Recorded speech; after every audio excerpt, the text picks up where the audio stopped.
Hi guys, I am going to show my YouTube channel Solution Jonas how to fix Google Play Store not working problem solve.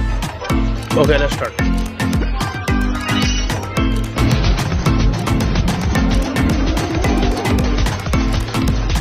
First open tool setting.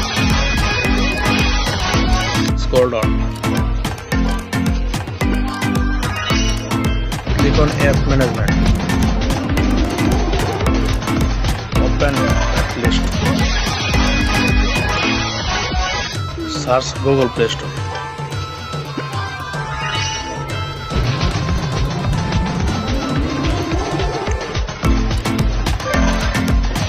Clear storage and clear cache.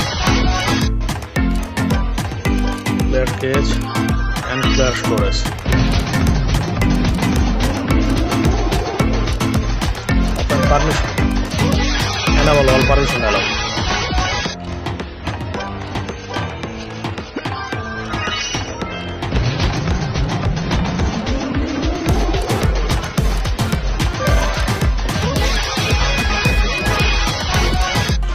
Now reset your phone.